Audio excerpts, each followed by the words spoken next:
Welcome to the Institute of Jewish Knowledge and Learning. We are all so happy to be with Rabbi Akiva, apologizing a little bit for the blur. The words will be clear. The ideas will crystallize. We're approaching Yesod as the attribute. Take it away, Rebbe. Okay, thank you, Kim. Can all of you feel a little bit of the energy? We're getting, we're getting closer and closer. Yesod, and we have Malchut left, and I feel the excitement and the launch to Shavuot really strongly. Okay, friends, let's go back. Let's go to the normative translations of the emanation of the power of Yesod. What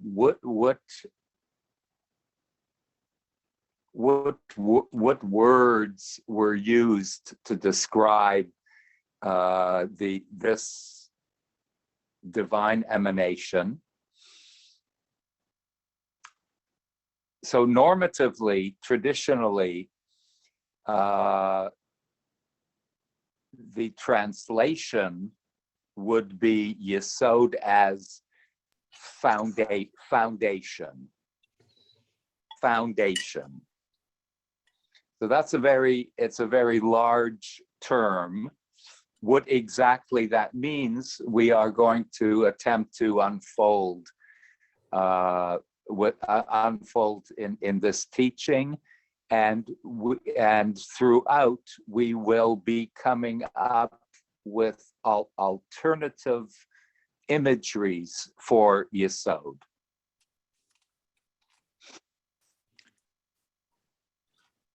So Yesod as foundation, we can put in parentheses, we can put reproduction,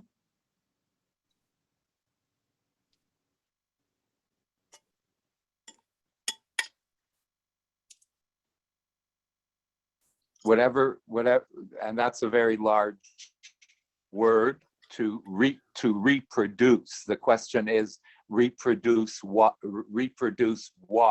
and how?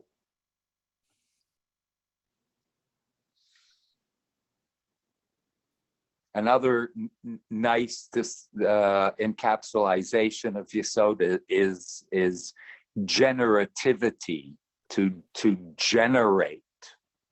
Again, to generate what and how we will be discussing. Another spot on descriptive word for Yesod is also transmission. So do you get the general picture? Reproduction, generativity, transmission. There's something in Yesod that is traveling and regenerating. It's the force of regeneration, of transmission. So, friends, let's start with the imagery of the emanation of Yesod. Let's start with nature itself.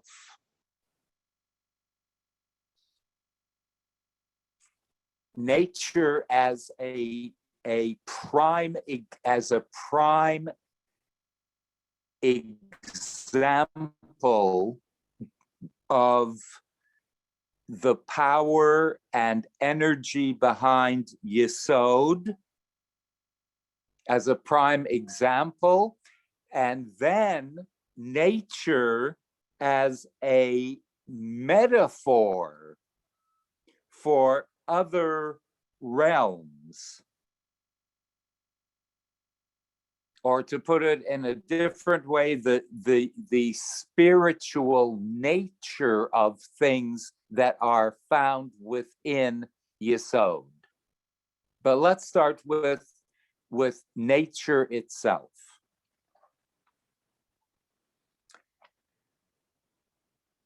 We'll go back a touch. We'll go back a touch to Netzach and Hod flowing into Yesod. We discussed last week that the species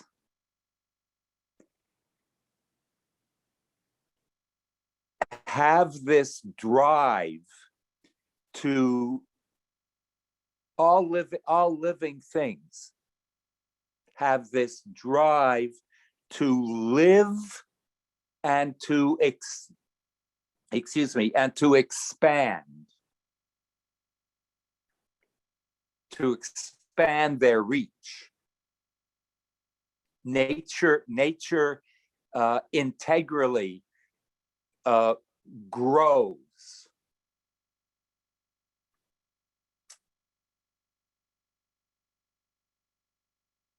We can say everything within nature is in the process of a growth. And that is the essence of Netzach. And combining that within nature,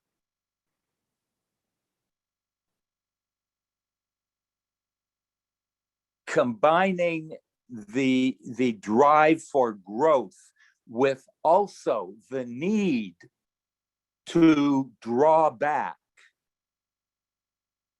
and to respond to within nature for any specific species to draw back and to respond to one another, to respond to their environment. That is the energy of Hod.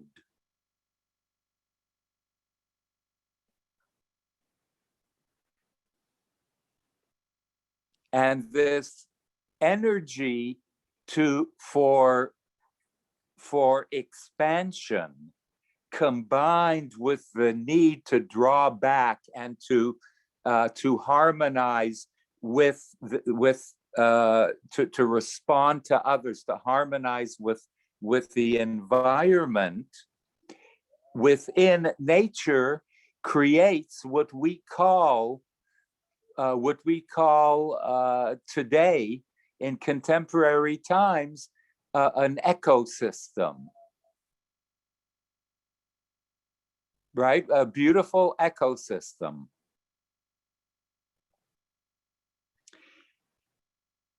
And within a healthy ecosystem, that encourages the evolution once more of new forms of species, new forms of nature. This is what we might call like a genetic pool. This genetic pool of nature driving itself towards growth, towards life, and also withdrawing into self so it can adapt to its own environment. This is the harmony of nature, this genetic pool that within nature we can call Yesod, foundation.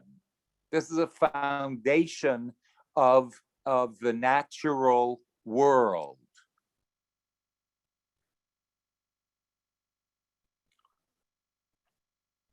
So within nature, we can clearly see the power and the energy of Yesod. It is the culmination of the energies of Netzach and Hod, but more. So, friends, we just described Yesod. We described an example of the power of Yesod within nature, but that really is just the beginning. It's just the basic and primal manifestations of Yesod. But it is definitely something worthwhile to investigate because nature is all around us. And we can feel the emanation of Yesod when any one of us look out the window, and if you have the privilege of being by the ocean and being within a natural environment, Yesod is quite obvious and right in our faces. This power.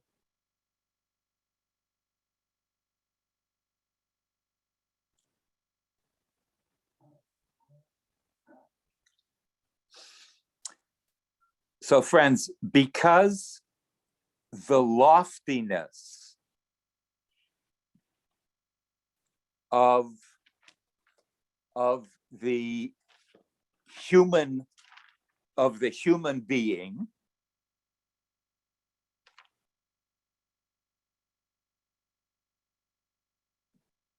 being created b'tselem Elohim, the Yesod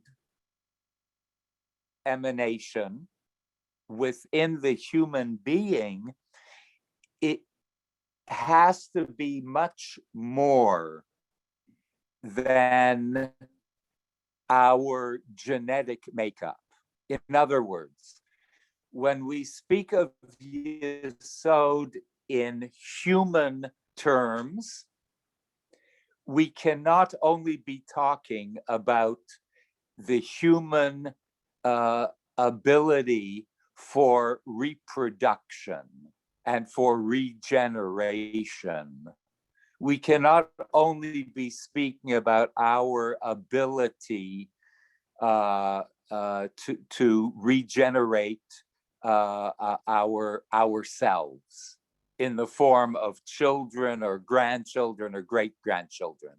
That cannot be the sum total of how Yesod is made manifest within the human condition. Within the human condition, when we speak of Yesod, we have to be including the human capacity to be able to transmit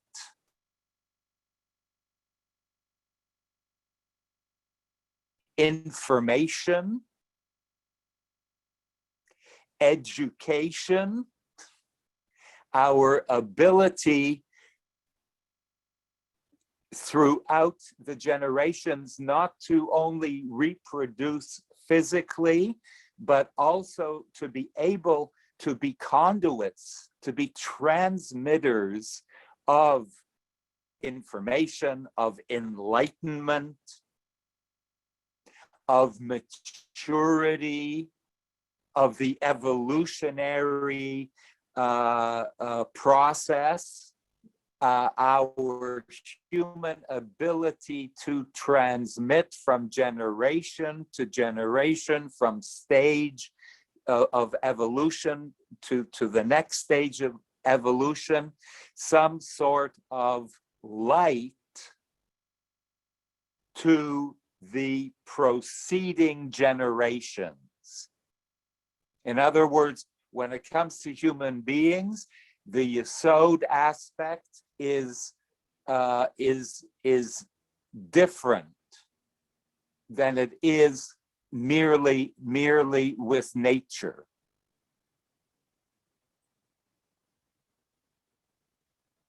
We have something else, something more, something loftier to transmit throughout the course of human history. There's something else happening on a higher, more transcendent level, because the human being is created more transcendent.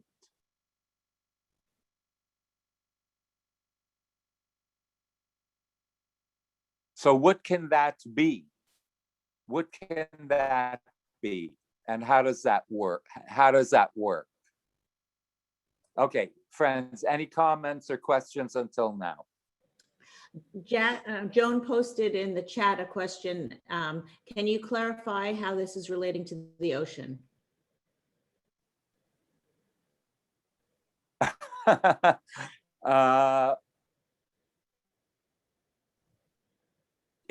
It's related to the ocean because if anything, if there is any example within nature that points to this vast, nearly infinite genetic pool, the ocean is a great example of a genetic pool that we as human beings we are still discovering, probably not enough, of the unbelievable potential power of Yesod that is buried within the oceans. Joan, you get that? I mean, what other kind of genetic pool within nature can we possibly think of other than the ocean being the consummate genetic pool that exists in the depths beneath the oceans? She gave we might be attempting to go to Mars, and which I think is a beautiful thing. But I suspect that we will be looking back and saying that it would have been we do have marine biology, but the ocean holds for us genetic yesod treasures that we have certainly not yet discovered. She gave you a thumbs up, and Shabri has her hand up. Okay, thank you, Kim. So, Rabbi, I don't know if you saw 60 Minutes last night. No. It was all about chips, Intel chips, and how we, exactly what you're talking about, to get information, to give information, and to create within that information all these things that are going on. And it was fascinating, like on this tiny chip, all the information is there. And very, very, you would love to watch it. 60 Minutes. And as far as the ocean is concerned, I heard this morning that the ocean gives off the most oxygen. And how does it do it? It does it through vegetation, like you said. The vegetation that's in the ocean gives off all this oxygen, and that it's not the forest that does it the most, it's the vegetation in the ocean. So the ocean holds mysterious. Yes. But it was very fascinating learning all these things. And so Shabri, it's what you said, and it's a combination. Like a few weeks ago we were talking about miracles, and to me, a miracle is not the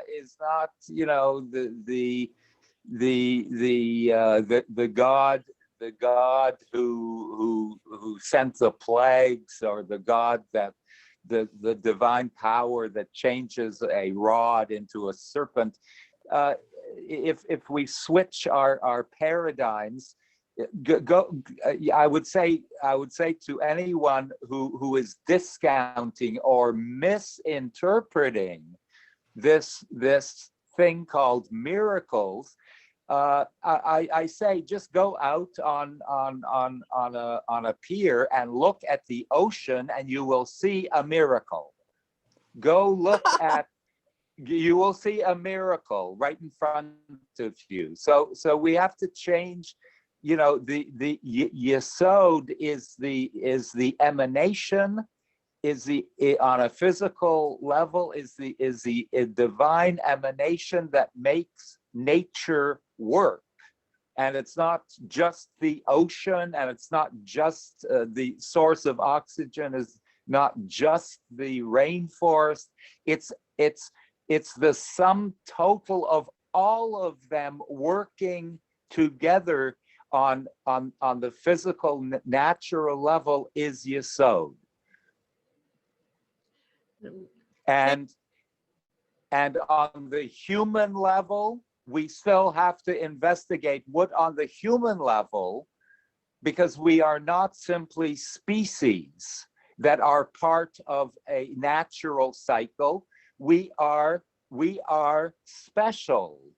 And if we are special, then our capacity and potential within Yesod has to be special, and we have to identify that specialty, that uniqueness, which we are about to do. We have two questions before, or comments before we get to that specialty. It will be Marilyn Gross and then Cantarisa. Marilyn, unmute, please. Is it this Marilyn? Yes. Andrew Solomon wrote a book, Far from the Tree. He said we don't reproduce, we produce. And the big challenge is to transmit our values with respect to what we produce. That there's no, we're not tulips. We don't come out the same way. Yes. And Yep. that very challenging book. You have one family has a dwarf, a deaf child, a blind child, a genius. And I was very impressed with that. The challenge of parents to transmit values with what material we have to work with. The children are not us. Oh, beautiful, Marilyn. We're going to segue into exactly what you said, Marilyn. Okay. The last comment for this break in the teaching is Cantarisa. Hi, good morning, Rabbi.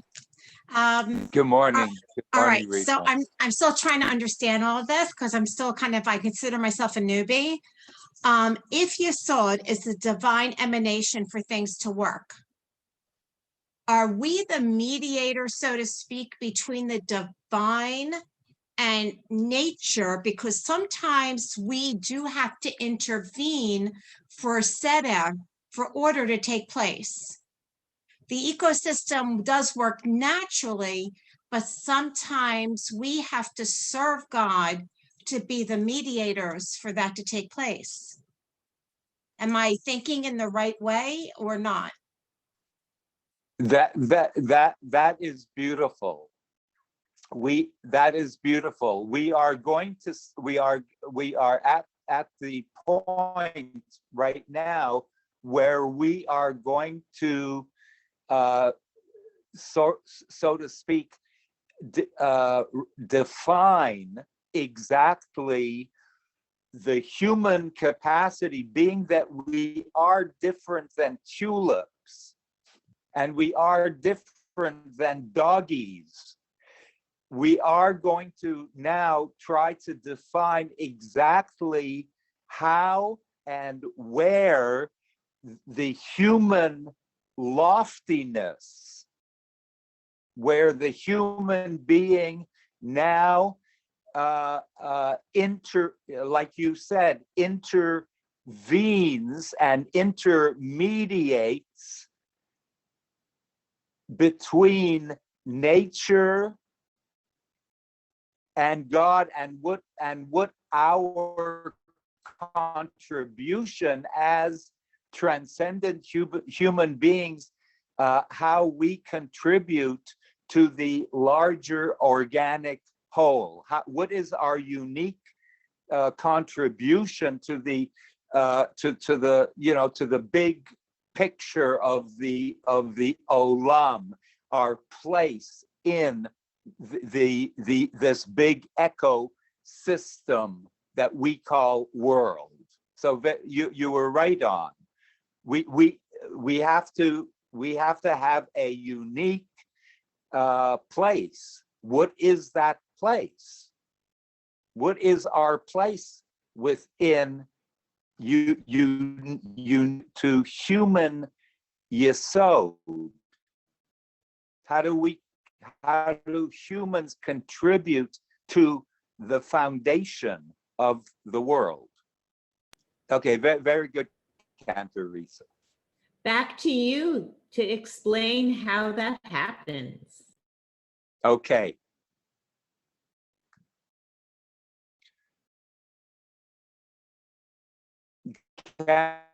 Teresa, after like 2 or 3 of those comments, you are going to officially not be a newbie. Okay? Rabbi, coming from you, that really does mean a lot. Seriously, thank you. I'm gonna count, and 2 or 3 of those, do not ever call yourself a newbie again. Okay. So, Chevra, let's take a look at the larger picture here. When we talk about human beings, in the larger picture, human beings en masse, we describe as societies, correct? Like a lot of human beings turn into societies. And societies accumulate collective experiences. We accumulate collective experiences of the past generation and also of the past generations. We are products not only of our parents, but we are, as individuals and also as societies, we are products of our grandparents, of our great-grandparents, of our great-great-great-great-grandparents. All societies.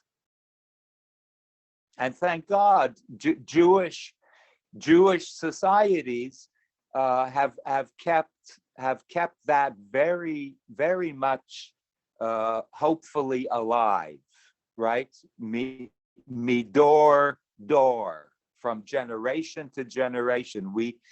Jews hopefully keep the accumulated collective experiences of past generations alive.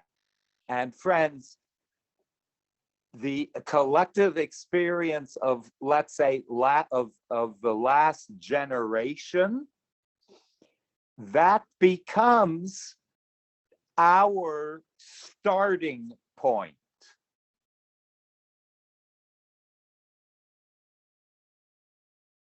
Every generation has its starting point of departure from the preceding generation. That's where we start from. And that is that is our springboard into the future. Imagine it, friends. Your parents' experience, and boy, do we have, I know within our chevra, within the institute, we have our constituents within our relatively small society, within the Institute of Jewish Knowledge and Learning. We have society representatives of societies. We have Holocaust. We have people that their starting point in life was the generation before. The generation that produced them were Holocaust survivors. We have people whose starting point was in Iraq and Morocco. We have people whose starting points were absolutely, totally American. We have people whose starting points were not even, whose starting points in their life, starting their own generation, were not even Jewish, and coming from totally different backgrounds. So I want you to ponder for one moment where your parents, where your grandparents, where your preceding generations, where they came from, because where they came from and their accumulated experiences is really your starting point. That was your starting point.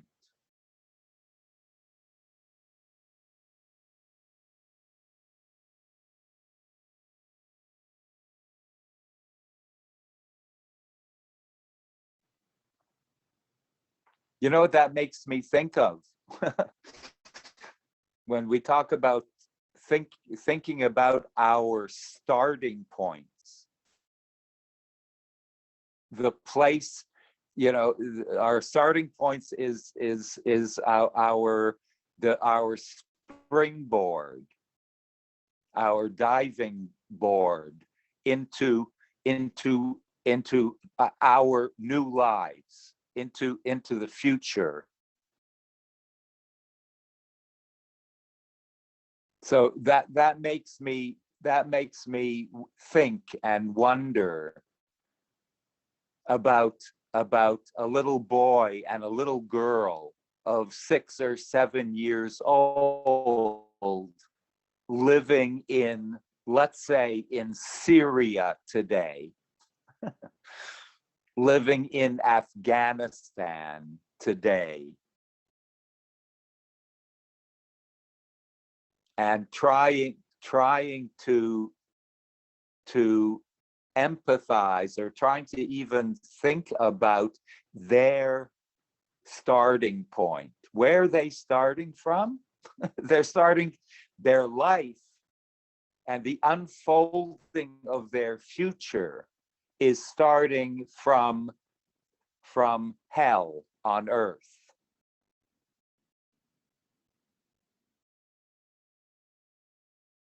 And in contradistinction to that, look at ourselves, look at our children, look at our, if we are privileged, look at our grandchildren, look at in America or in Canada or in Israel. Look at a 6 or 7 year old in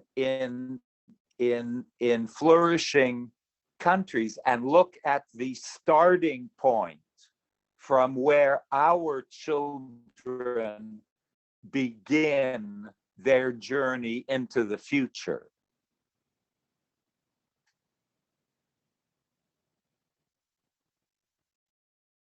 And how many years or how many centuries even it's going to take for the little boy and girl in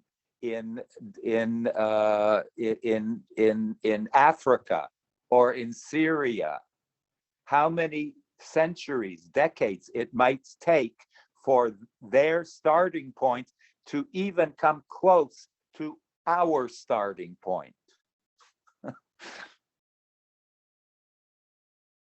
It's amazing.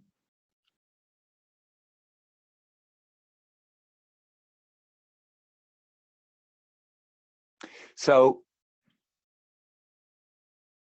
someone once said, we have to take, when we look at Yesod, we have to imagine Yesod as one cosmic birth canal.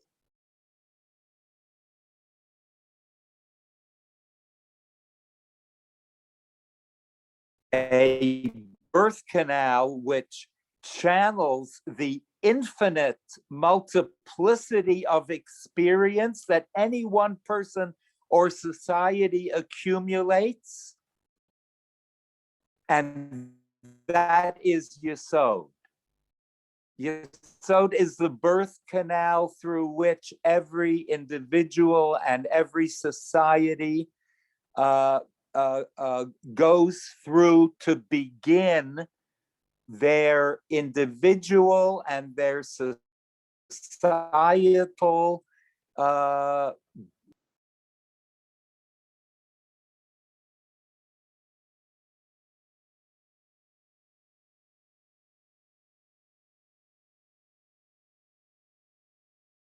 and we can truly say, if that is true, I'm reminded of a verse, Ashreinu ma tov chelkenu uma na'im goralenu.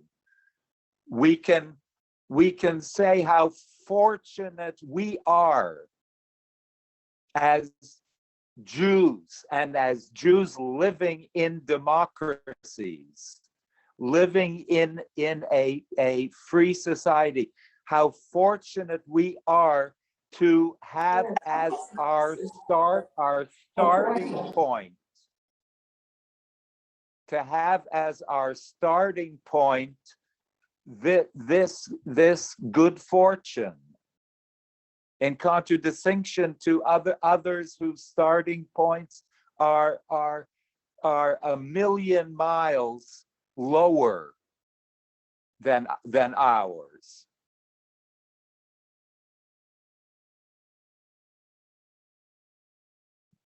So on one level or another, we can say that Yesod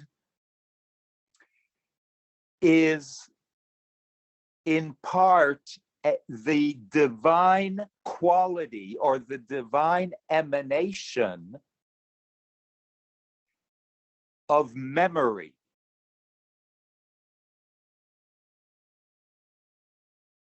because memory creates, and past transmissions of the world that we enter into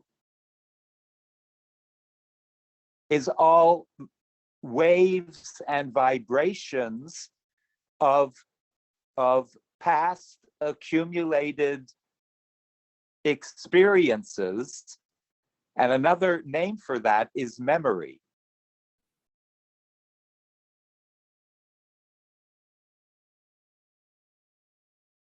And that's why in mystical teachings, Yesod is called kol, with a kaf, not a kuf, but a chaf. Kol or chol. Yesod is called in mystical language, it's called the all.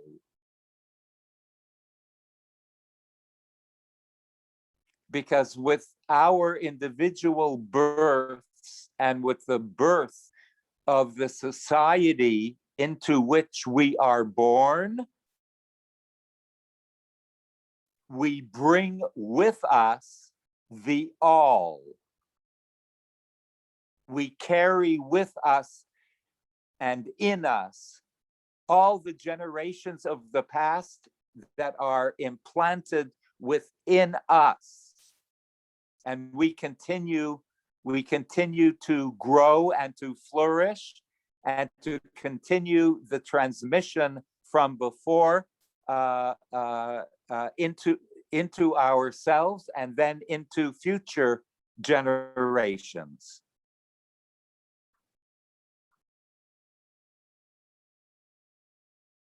In fact, it's very similar, but however, we spoke about this before. Very similar, but in a certain way, very different. But I'm going to focus on the similarities. It's similar to karma.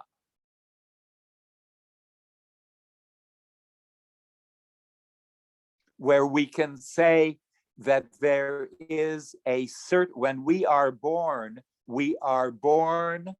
with a certain store, a certain storage of past experiences that are built in to our psyches, that are built into our nature, and we carry that with us as we springboard into the present and then into the future.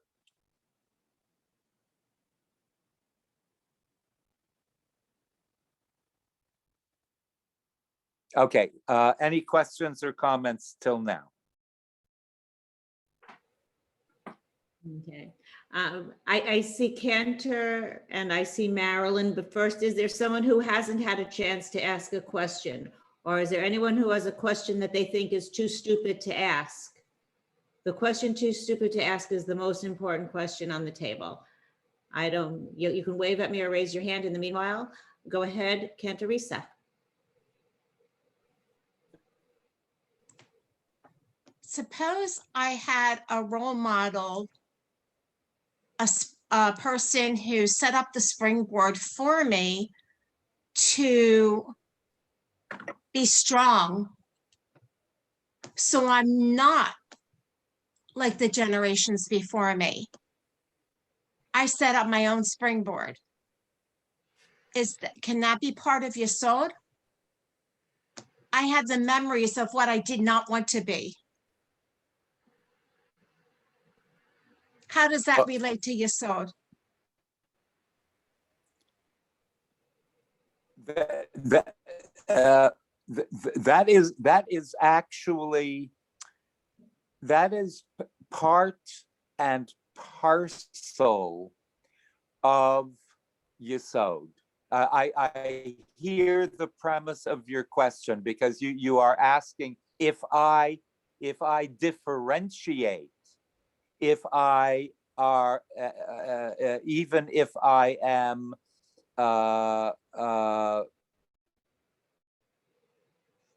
doing and acting in absolute contrast to the past, my past teachers, my parents. If I'm diverting from that path, is that still part of you? So I say that is absolutely part and parcel of Yesod, because in nature itself produces an evolutionary process that over a period of time, I don't know whether this is true, but I heard, but it doesn't matter if it's true or not, that at a certain point, porcupines did not have those prickly things coming out of their bodies. Porcupines originally were pretty smooth skinned. It was only because they had to adapt to certain predators that over a period of 1 million years they produced that. The same, Risa, is with you and all of us. We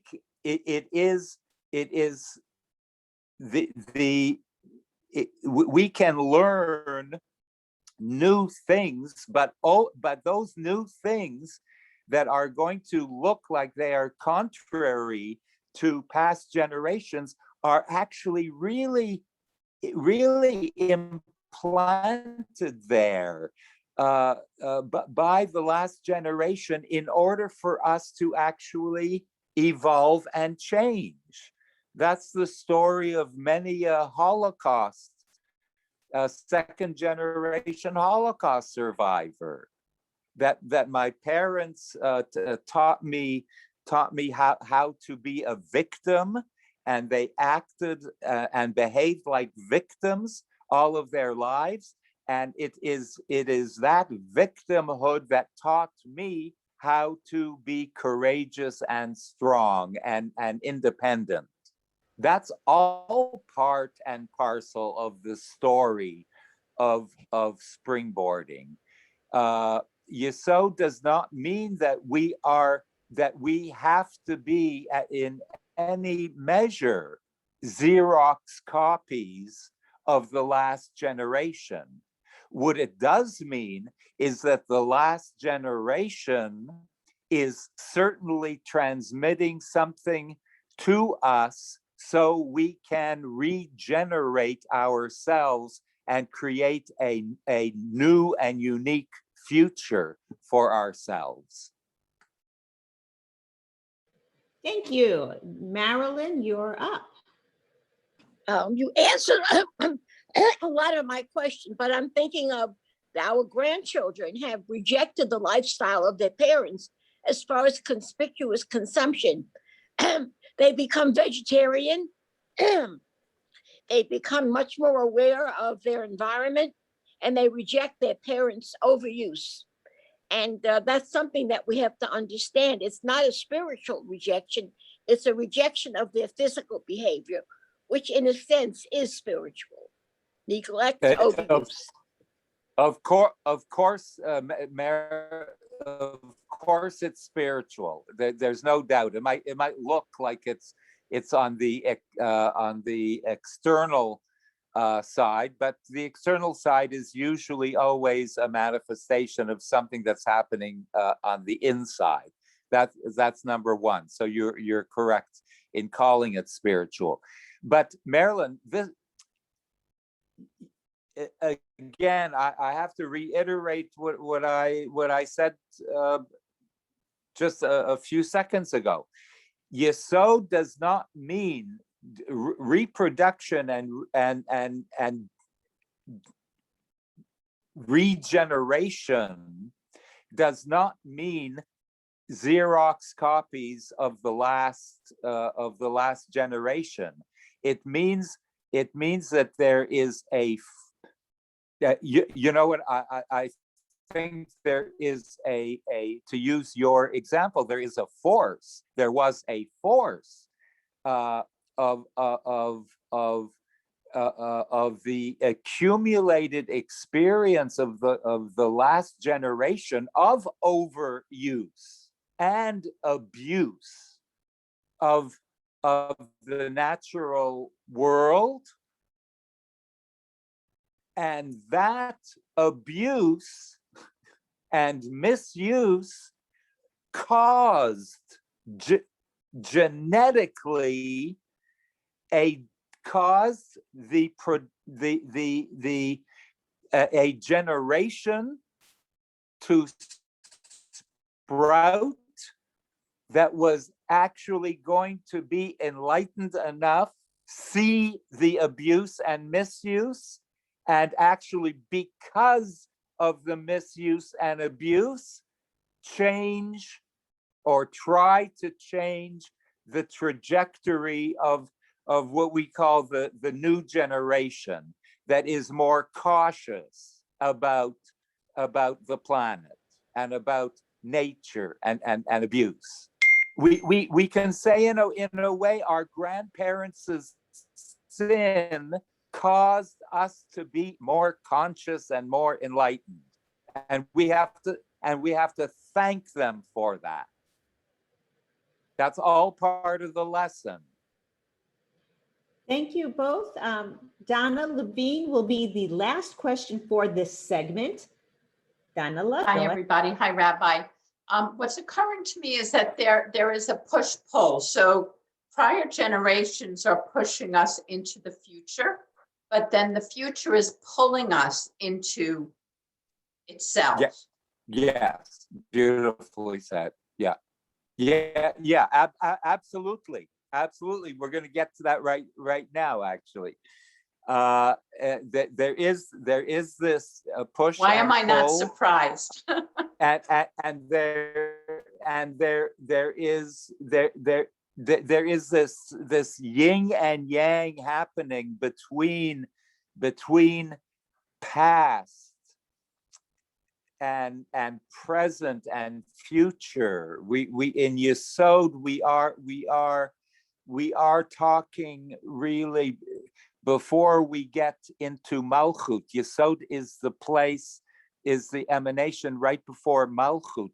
So Yesod has a world to do about time and about birth and about the people and the organisms giving birth to the present day, which are going to be springboarding into the future for the rest of eternity. We are links in a long chain called time.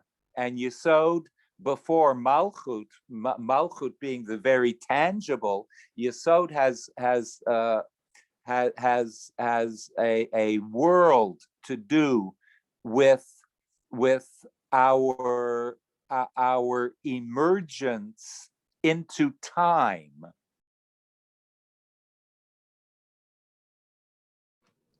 Okay, Rebbe. Okay.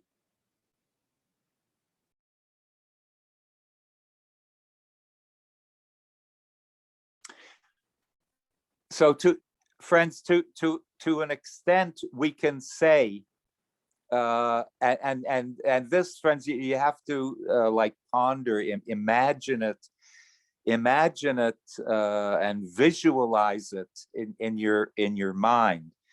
That Yesod, the statement of Yesod is that built into creation itself is a memory chip.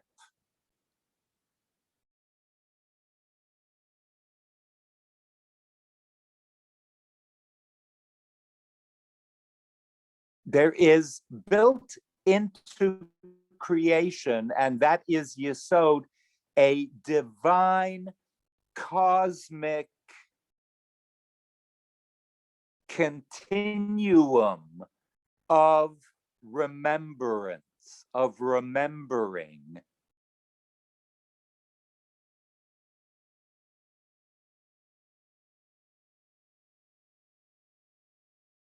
Kim, are we still on? Yes. Okay, I just saw, I didn't see any human being. I just saw an institute logo. So I was afraid we got, I was afraid we got cut off somehow. Okay, sorry. So friends, imagine it in any way you want. There built into creation, there is a this invisible, infinite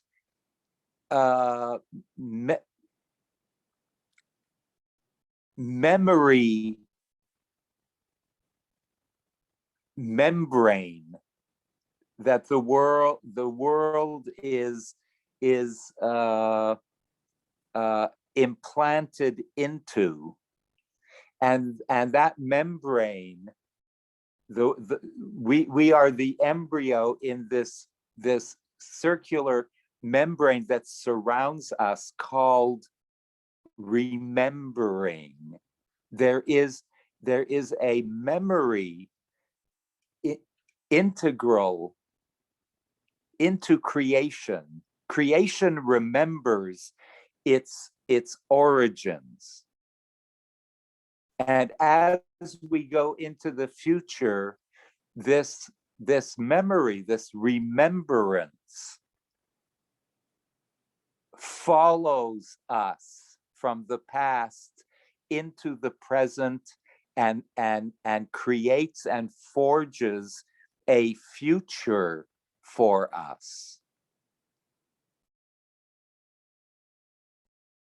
And that brings us to the point: what biblical character is best embodied, who best embodied the idea of Yesod? And through identifying the biblical character, we can bring like Yesod down to human qualities that we can better identify with. The biblical character who best represents the essence of Yesod is Yosef, is Joseph.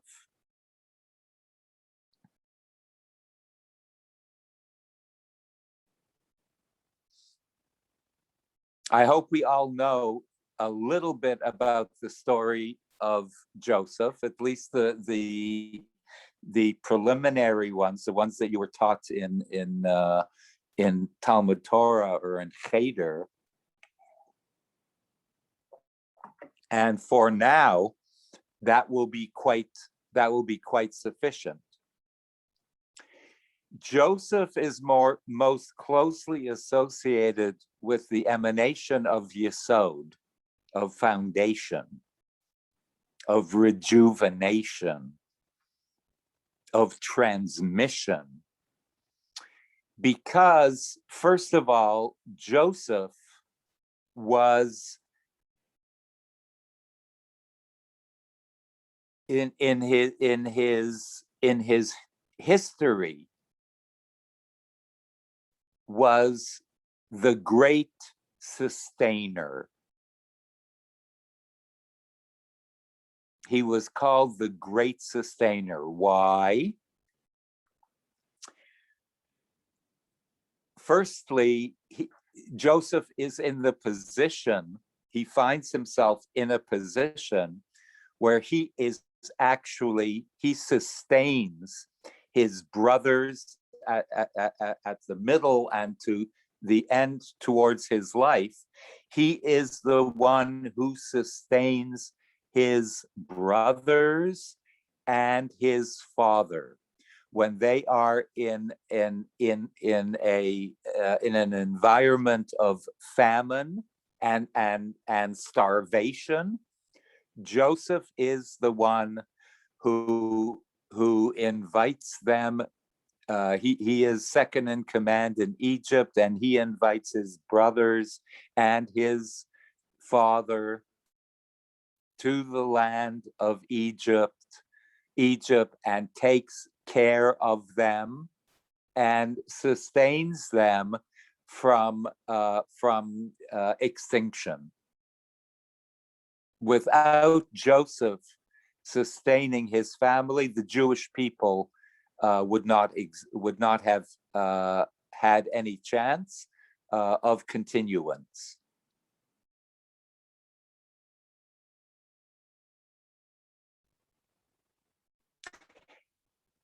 Secondly, on a much higher and loftier level, Joseph,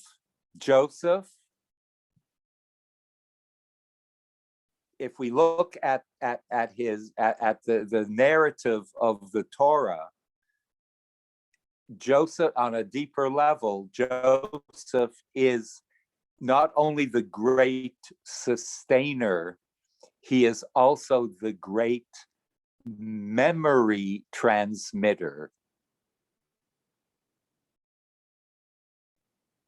He is the transmitter, the springboard of memory. How did that happen? You know, if we take a look at the narrative of the Torah, we really have to conclude, after reading the story of Joseph from beginning to end, we have to conclude that Joseph really didn't add too many new revelations. Certainly not anything compared to the revelations and the great moral and ethical ideas that Abraham introduced into the Torah, that Yitzchak and Yaakov introduced into the Torah. Some of those great values and some of the great ideas that were coming out of the patriarchs and matriarchs. We don't have great teachings coming from Joseph. But you know what Joseph did preserve and transmit? Joseph was capable of transmitting a memory and a heritage like no other in the entire Torah. He was master of the Masorah. Joseph was a seer and a dreamer. And Joseph was the one who literally, he stood at the doorway between past and future. Joseph epitomizes that the idea that he was the master of history. His yesod energy of memory, of remembrance, went back and back and back, way back to source, where Joseph epitomizes that he never forgets. Joseph pulls past into present and present into future. How does he do that? Friends, you remember the climax point of the Joseph story, when Joseph is second in command and his poor brothers are coming to him for food and for a place to live outside of the famine that was happening in the land of Canaan. And to make the long story short, the brothers are in front of him. At that moment, when Joseph reveals himself to his brothers and says, I am not the emperor of Egypt. I am Joseph, your brother. And he reveals himself, and his brothers are dumbfounded. They couldn't believe what they were seeing. This is really Joseph? And they remember what they attempted to do to their brother. They literally attempted to kill him and to wipe him off the slate. And at that very moment, Joseph could have ended the Jewish story, could have ended the future of the Jewish people. At that point, the story of the Jewish people could have ended. And Joseph, the Yesod Olam, the foundation of the fountain that was going to create continuance into future, that's Joseph, made a decision and said, you know what? I could continue this machlokes with my brothers. And God knows they deserve it. God knows they deserve it.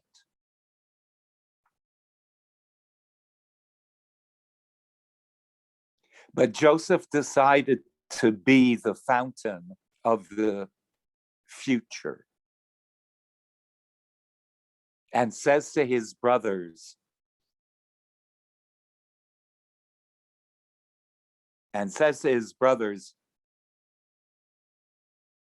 it may be that all this, that means the whole scenario and the whole dispute and anger and hate between the brothers and the attempted murdering of Joseph, it may be that all of this was meant to be from above. That's what he tells his brothers.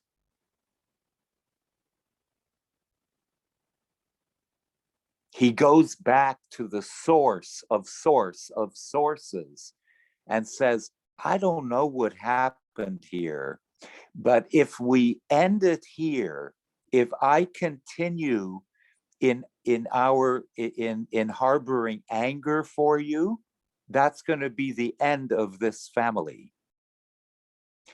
The other choice is to continue into the future.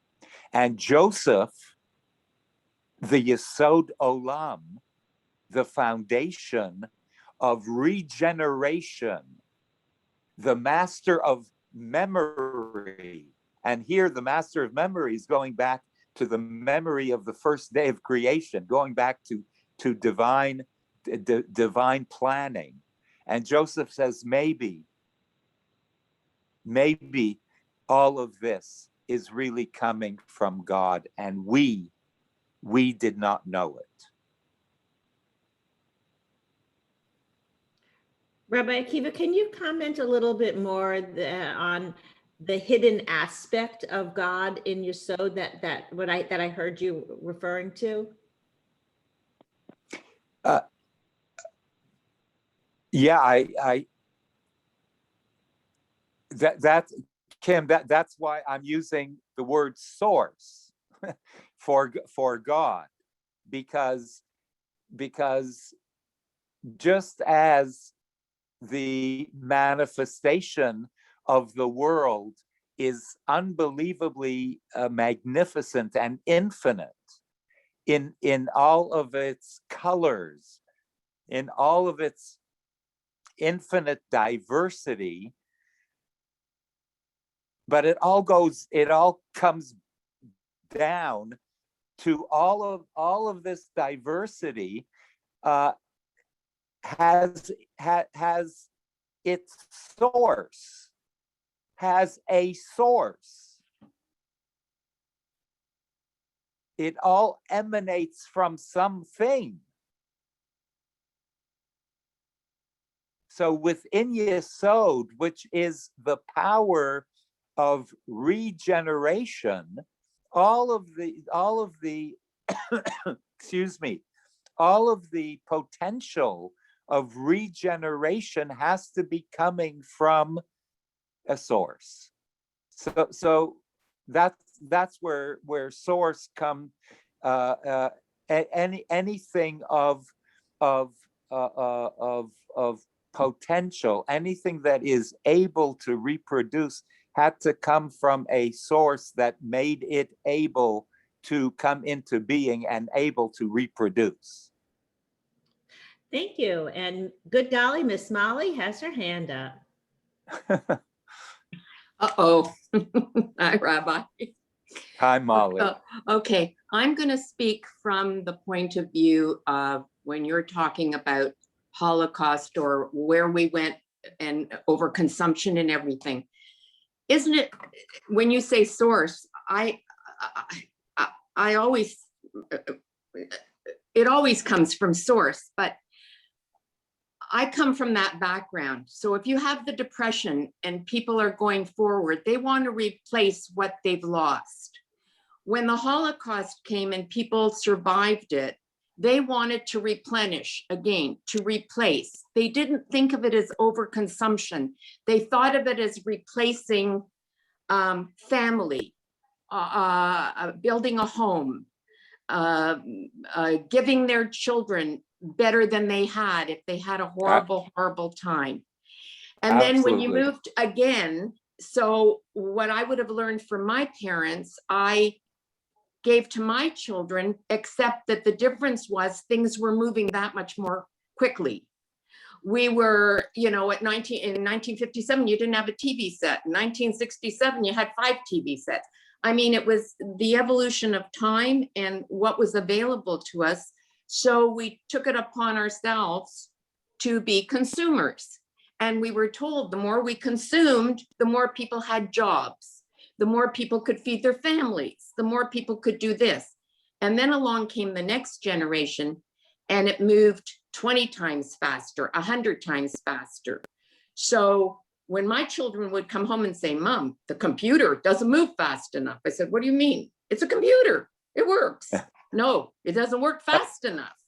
Until I bought a computer for myself. And after about 6 months, it was, oh my God, it doesn't move fast enough. Because the world is moving so quickly. So it all comes from God, where we're supposed to end up. I don't think anybody knows where we're going to end up. But, and even the young people today, when we say, oh, they don't consume. No, they don't consume as much. But what they do consume is self-gratification. The best trip, the best food. I got to have the best bottle of wine. We don't want dishes, but we want instant gratification, internal gratification. What's hard to make them understand is that there's a beyond them. And we had a little bit of that throughout the previous generations. It's hard for a lot of them. Some of them are very good about it. Yes, there's some families that have been very good about it. but others not so good. And when you talk to them about giving back, they don't get it. They don't get it unless it's been a very, very important aspect to your life. Molly, I hear. Molly, Yeah. very, very well said. I want to clarify one thing for sure in regarding your comments.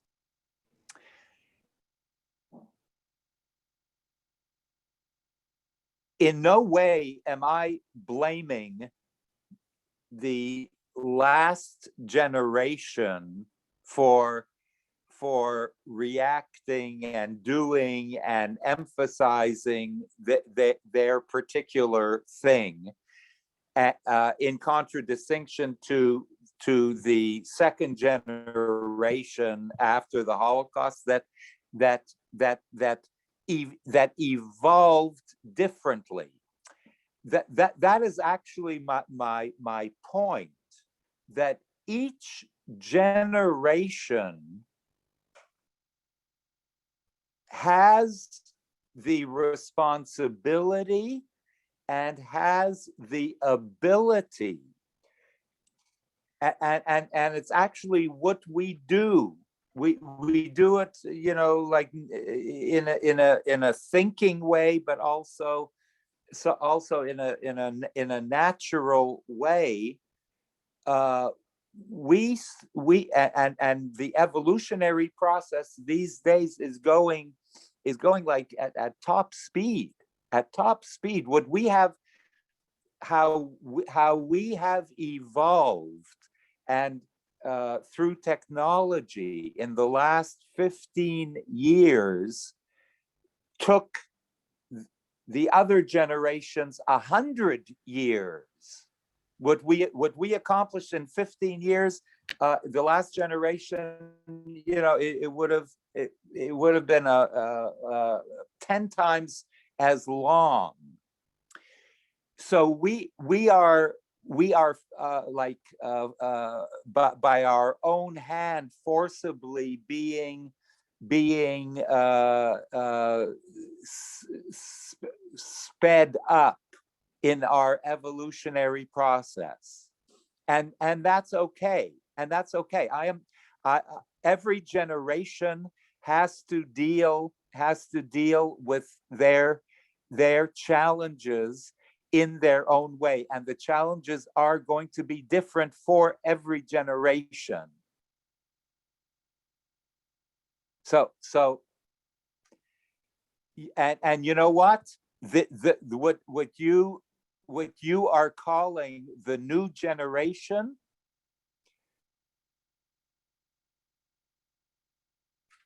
their children in 30 years, their children are gonna wait till you see hopefully we live that long. Their children are going to look at them, what we are calling the new generation, as the old generation, and they will see that what they accuse us of, one day they will be accused of by their children and by their grandchildren. They will be put into that position that they are putting us in, and one day their children are going to say, you don't get it. They're already doing that. But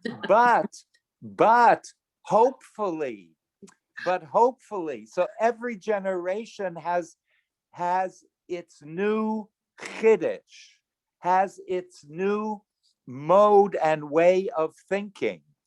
Hopefully, what is true is that within every new way of thinking, within every new formation of the evolutionary process, a little bit of the remembrance, a little bit of the memory of the values the intuition and the enlightenment of the past is going to be infused into their future, because that is Yesod, that the transmission and continuance within the new mode of thinking, within the new mode of viewing the world, that a little bit of the past ways of thinking are not outdated, but they have to be reframed, reapplied, and hopefully a little bit of that reapplication is going to be infused in the futuristic thing and be made part of the genetic whole that is going to create what we call future. Rabbi Akiva, it is 1:30, but I think that we get an extension because it took a few minutes to get you online. With that in mind, if the questions and the answers can be succinct, Mike Selzer, Cantorisa, Chabri, be succinct, friends. Okay, Kim, I have to say that I am missing like a good 15 minutes of this teaching.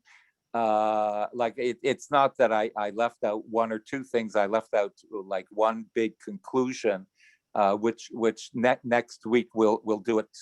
We'll forge a little of Yesod into the Malchut teaching. But go ahead. Your questions are equally as important. As our questions and answers can be succinct. Okay, thank you. And Kim, I like your taking time and shifting it down a little bit. You know, what we lost at the beginning, we kind of put back at the end. So that's very nice flexibility. Couple of things. The story, Rabbi, of Joseph and going into the ability that he had to going into now, and then after that, the speed of the generations and changing and the technology that was changing. And it reminded me of the thought that I've had often of slowing down to the speed of now. And that Joseph stepped into Yesod, he stepped into the now of the moment and was able to reconnect. He was able to drop whatever negative feelings he had, whatever animosity, and he just to go back, as you said, to the source, to the original garments, you know, without the garments that were put on his life, without the garments that came from where he got his start in his family with all his brothers, to be able to drop all of those garments and go back to the original power and to go through the now, that he was able to go into this moment, what's in front of me right now, the future of the people, or taking revenge, possibly, you know, at things that happened in the past. So there's that power of now, and Tolle, if anyone's familiar with his book, The Power of Now, just came to mind when you were talking about Joseph. And it's such a wonderful ability to be able to go into this moment of now, into Yesod, and see what would God do in this situation? What can I do, being created in the image of God? That would be the best connection between the past and into the future, to becoming, for myself and for those around me, the way that we can evolve into the best future possible, going through what's happening right now. How can I react? How can I drop whatever needs to be dropped and just reconnect to that power, which is the source of past and future, and just flow along with that. Beautifully said, Mike. You know, and that imagery brings me back to the what I said a little bit before, that Yesod, if we can imagine the Yesod is the pregnant moment, the pregnant world. Yesod is the birth canal. At this very moment, I can remain latently pregnant or I can give birth to a future. And Joseph chose to give birth, went back to source and said, I am going to give birth to a future rather than holding back and remaining pregnant forever. Wonderful. I must give birth. I must sustain. I must give birth. I must rejuvenate. I must regenerate. Regenerate the moment, you know, in birthing the moment.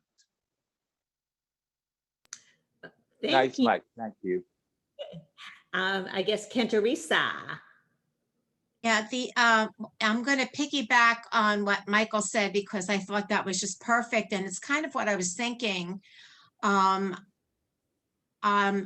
It reminded me of Proverb 19:21. Forgive me.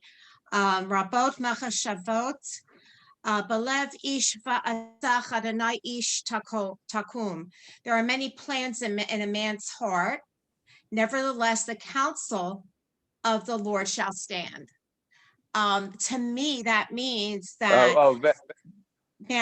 that means that God intervenes. There is those little pushes and shoves that if we feel that we cannot continue exactly as our previous generation did and rebirth ourselves. Absolutely. We feel God's shoves and pushes, then it's quite possible not to stay, as you said, Rabbi, pregnant, to move along, to continue, and to make our own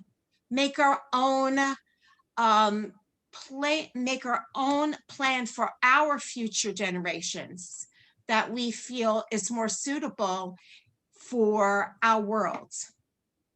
Absolutely. That is the task at hand. That is what we receive and the challenge that we are up to, whilst always in the back of our consciousness, knowing I have to do what I have to do. There might or might not be another plan from above. And I always take that into consideration, but I have to do what I have to do, how I see it. So it's a combination of that that makes for this dynamic of Joseph. I know that my plans, a Mensch tracht und Gott lacht. We can make plans and God is laughing at our plans, but that does not let us off the hook from planning. Thank you, Rabbi Akiva. The last word before Rabbi Akiva winds the class up will be Shabri. Thank you. Rabbi, I love this teaching. It's so amazing. And I call it exquisite. And I loved when you said, be the fountain of the future. Within that fountain, I see Joseph swimming in that fountain. And Yeah. I just have to say, yes, that's the challenge and that's the reward at the same time. Thank you. Thank you so much. Yeah. Thank you, Shabri.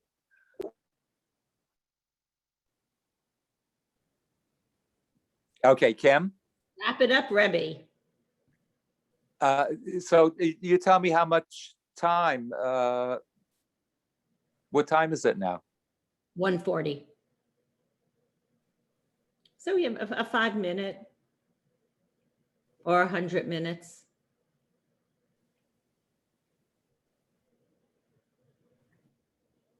Okay. let me end with this thought. We'll go back a little to the Joseph analogy.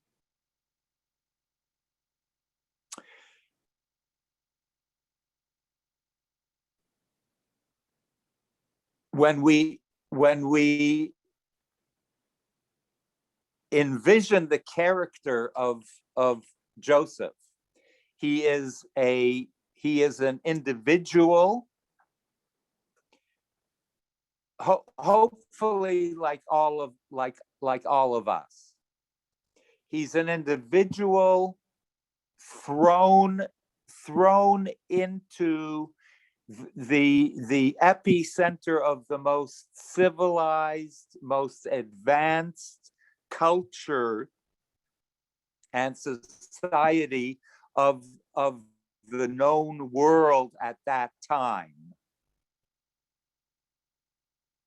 And Joseph is totally cognizant and absolutely immersed in the world of commerce, in the world of history making, in the world of politics and power and fame.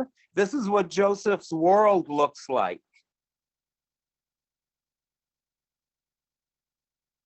And yet, at the crucial moment with his brothers, Joseph exercises remembrance of source. Joseph remembers that it is actually not power, and it is not fame, and it is not politics that is necessary at that very moment. What is necessary is yesod, is to go back to the original organic source of all. And again, that's why yesod is called all. And I'll teach you next week how and why and where yesod is called all. Because yesod is the birth canal of cumulative memory of the past merging into the present and then forging its way into a new vistas, new journeys, new highways into the unknown future.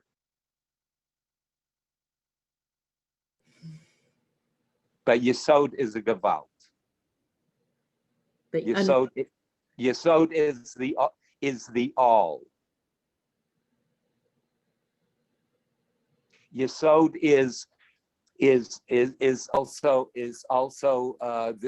the part of the body that are the reproductive parts of the body, the male and female genitals.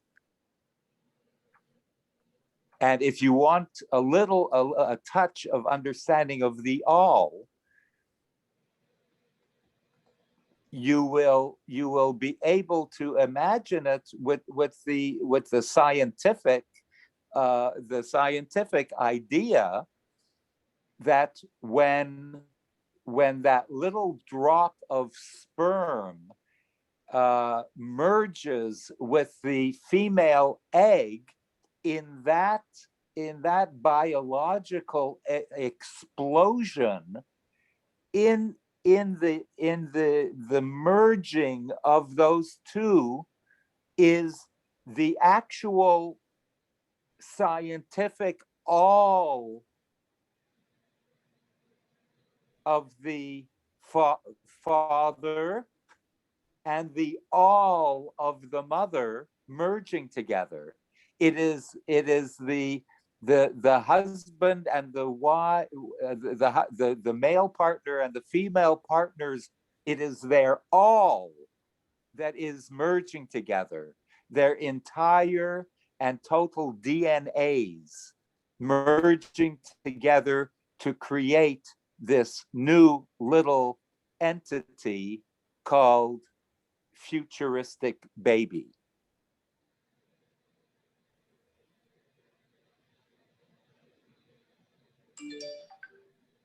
Kim, we'll end here, and we will continue just a touch of Yesod next Monday, culminating in Malchut. Thank you. And just a reminder to the community, tomorrow, you'll be continuing